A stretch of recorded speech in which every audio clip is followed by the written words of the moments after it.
Viva aí como se você estivesse no exterior.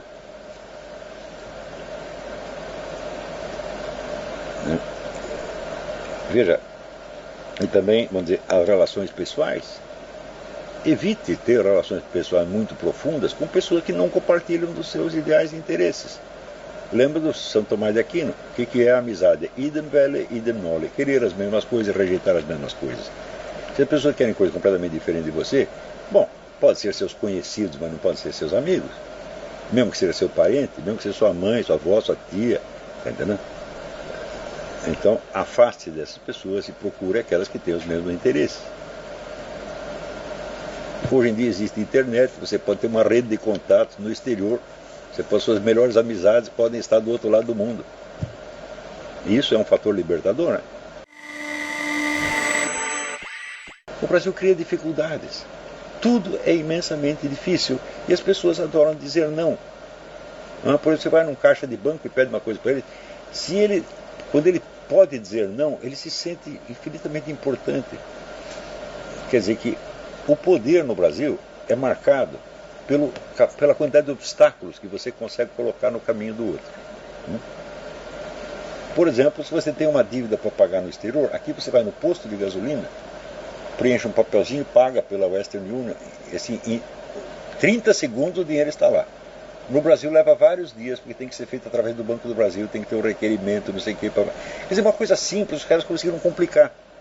Aquele negócio de criar dificuldade para vender facilidade, no Brasil não, eles criam dificuldade para vender mais dificuldade. Tá certo? E a coisa inteira foi construída assim. Você não pode esquecer que o Brasil começou da seguinte maneira: quando chegou o governador Mendes Sá, ele trouxe junto com ele um ministro da Justiça, um ministro da Fazenda e um conjunto de regulamentos que eram ordenações do reino. Já tinha tudo isso, já tinha toda a estrutura burocrática do Estado antes de ter população. A população constituía-se de índios, macacos e tatus bola. Né? E já tinha a estrutura do Estado montada. Pô. Quer dizer, esse fenômeno burocrático no Brasil é um dos mais assombrosos do mundo. Uma vez o sujeito me disse o seguinte: um advogado tributarista, ele disse, sabe quantas mil leis regulam o orçamento da União? 5.000 leis. Né? Então, você acha que os caras que votam o orçamento da União conhecem 5.000 leis? Não, então eles sempre vão violar alguma. Então, se você faz 5.000 leis sobre qualquer coisa, é claro que a lei será violada. E todos estarão sempre na ilegalidade. Eles estão na ilegalidade, estão inseguros. Porque sabe que a qualquer momento pode vir um fiscal e botar o cara na cadeia. No Brasil estão todos na cadeia virtualmente. Vocês não sabem disso, não? Então, as leis são tantas e tão complexas que ninguém pode cumpri-las. E elas foram feitas para isso. Então, as leis no Brasil não refletem o funcionamento real da sociedade. Elas refletem um sistema de impossibilidades que é criado para fins de controle social. O controle social não é exercido conforme a letra da lei. Ele é outra coisa. Ele é simplesmente para manter todo mundo assustado e todo mundo preso num tecido de impossibilidades. Em suma, se você pensar classes sociais no Brasil, esse é um elemento que eu gostaria que alguém fizesse alguma tese a esse respeito, a diferença entre classes sociais no Brasil é muito menos determinada pela posse dos meios de produção do que pela posse dos meios de impedimento. Isso quer dizer que no Brasil um fiscal da Receita Federal pertence a uma classe social superior a qualquer empresário, mesmo que o empresário seja bilionário. Ele pode pôr o empresário na cadeia e o empresário pode apenas lhe oferecer uma propina.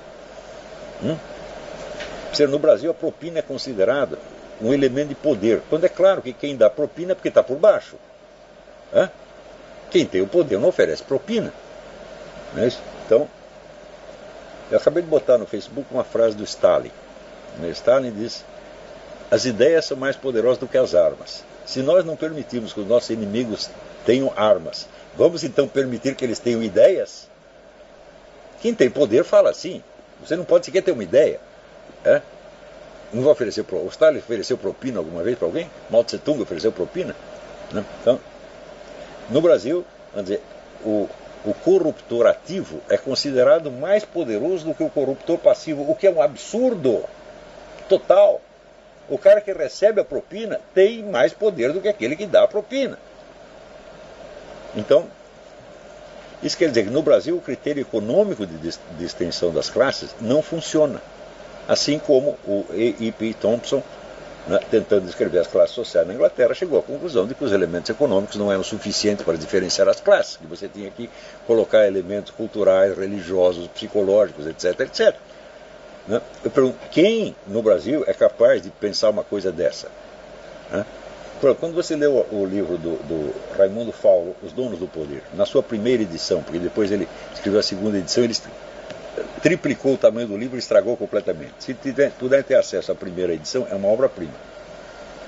Então ele mostra que a classe superior no Brasil é o que ele chama de estamento burocrático. Ele estava na pista certa.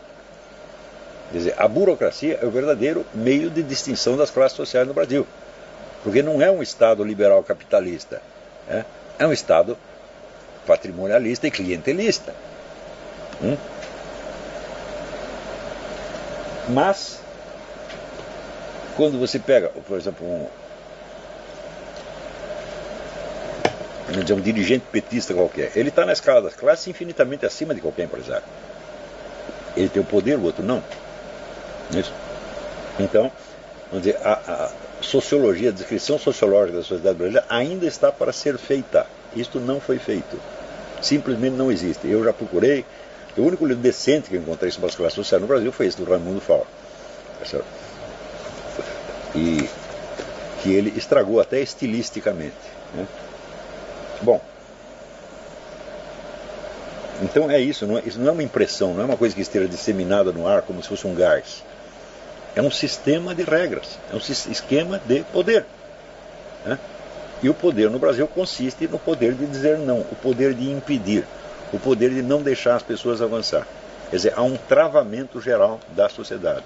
Esse travamento geral da sociedade é o travamento geral das iniciativas. Por exemplo, aqui nos Estados Unidos você leva 3 dias para você registrar uma empresa e começar a trabalhar. No Brasil leva meses. É uma coisa quase impossível. Né? E daí você começa a trabalhar na ilegalidade, e daqui a pouco vem alguém e te prende por causa disso. Mas,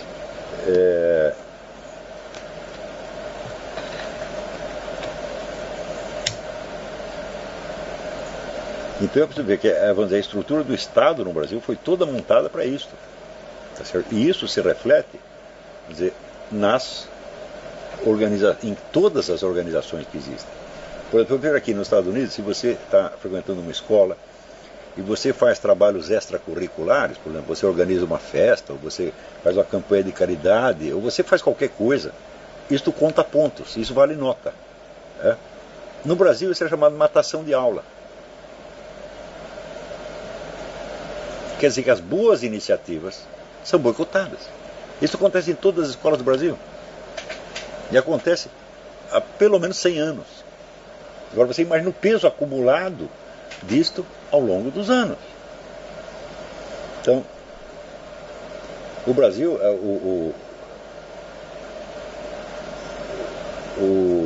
o Fauro, no fim do livro dele, que é muito eloquente, eu prefiro sempre a primeira edição, é que ele fala do vinho novo nos odres velhos. Quer dizer, o vinho novo vai ter que estourar os odres velhos, senão não vai funcionar. Só que está esperando para estourar há muito tempo. Cada vez que vem alguém prometendo estourar tudo, o que ele faz é acumular mais dificuldade, mais impedimento. Por quê? Porque o pessoal acredita que, vamos dizer, a renovação consiste em tomar o poder do Estado e usar o Estado como elemento renovador. Todos os movimentos sempre fazem isso, até os liberais fazem isso. Eu digo, nunca se pode fazer isso, você tem que atuar fora do Estado. Você tem que criar estruturas que funcionem por si mesmas, fora do Estado, mesmo que seja na ilegalidade, tá certo? E que vençam pela sua eficiência. Por exemplo, nos anos 80, depois eu não acompanhei mais, 60% da economia brasileira era economia informal. Não tinha registro, não pagava imposto, e no entanto estava alimentando 60% da população. Eu não sei como está isso hoje, mas isso era uma boa solução?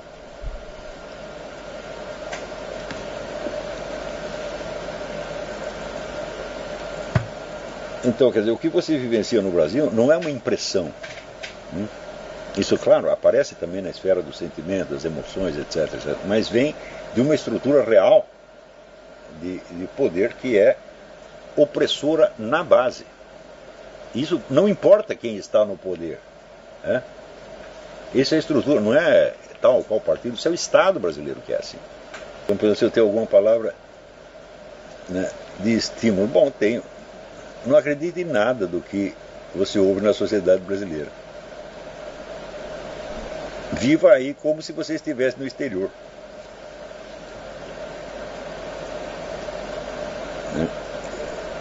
Veja, e também, vamos dizer, as relações pessoais. Evite ter relações pessoais muito profundas com pessoas que não compartilham dos seus ideais e interesses. Lembra do São Tomás de Aquino? O que é a amizade? Idem vele, idem nole. Querer as mesmas coisas e rejeitar as mesmas coisas. Se as pessoas querem coisas completamente diferentes de você, bom, pode ser seus conhecidos, mas não podem ser seus amigos. Mesmo que seja seu parente, mesmo que seja sua mãe, sua avó, sua tia. Tá entendendo? Então, afaste dessas pessoas e procure aquelas que têm os mesmos interesses. Hoje em dia existe internet, você pode ter uma rede de contatos no exterior, suas melhores amizades podem estar do outro lado do mundo. E isso é um fator libertador, né?